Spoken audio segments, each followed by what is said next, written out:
How's everybody doing? I hope everybody's having as wonderful a morning as I'm having.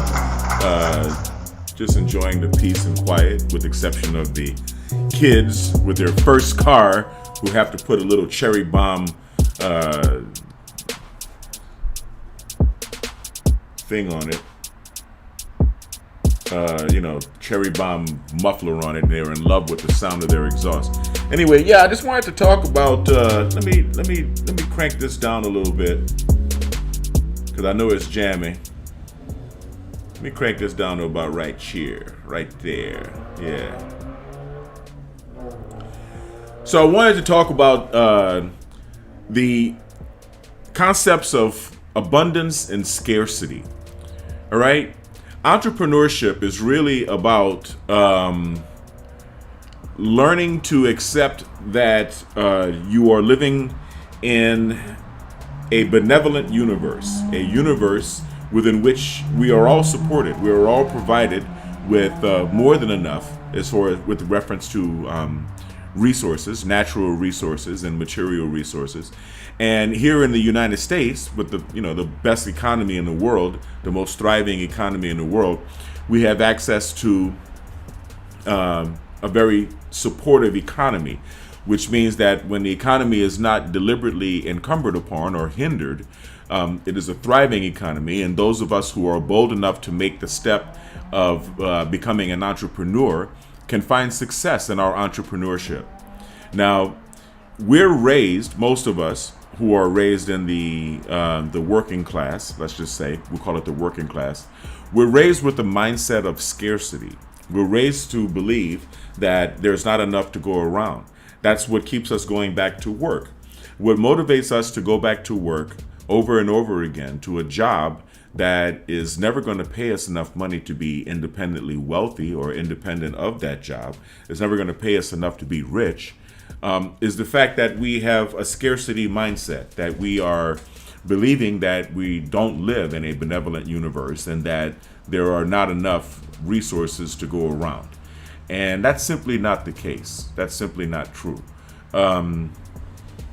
In the process of being an entrepreneur, of having to rely upon the fruitfulness, I guess you could say, of society, having to rely upon the public to buy your goods or services to have to rely on an open economy where there's no guarantee of a paycheck, there's no guarantee of any type of solid income, means that you're learning to rely upon the universe. You're learning to rely upon your environment. This is why entrepreneurs tend to be so conservative, because we don't want to have the economy encumbered, because we know that the better every other business does, the better we do, the better we are capable of doing. The more other businesses thrive, the more their employees can thrive. The more their employees thrive, the more they can purchase my services and the goods that I sell and everything else. And that's the same for every entrepreneur. But that's a learning process, especially as your wants become greater than your needs and you start wanting more. You start wanting more out of life. Then, it's kind of hard to really still trust the universe to be able to provide you with greater and greater and greater amounts of wealth. But the universe can and will do just exactly that. Okay? Some entrepreneurs go through the phase of indulgence, right? In order to reassure themselves that the world is going to continue to provide as long as they continue to produce. Some entrepreneurs become alcoholics or drug addicts or become addicted to women or cars or whatever it is. And to each his own, right? Go ahead and subscribe. Remember to subscribe and hit the bell for notifications. I really appreciate that. But that's not necessarily the way of every entrepreneur. I have been blessed with holistic healthcare and biomagnetic pair therapy and neuroscience, neurofeedback, right? EEG biofeedback in my own health clinic, the Biometrics Health Center. And so I'm lucky, I'm fortunate enough, like for example, this morning, I'm going to drink a 32-ounce bottle of cherry juice and I'm going to hang upside down, and I'm going to give my gallbladder an extra flush. I'm going to stretch out my spine, and then I'm going to do some biomagnetic pair therapy on myself. I'm going to do some biomagnetic balancing. Then I'm going to do some neurofeedback, and I might get some work done later on today, or I might actually just come home and continue working on this painting. I don't know. But when you're the boss, you can do that, right? When you're an entrepreneur, you can make these decisions. It's up to you.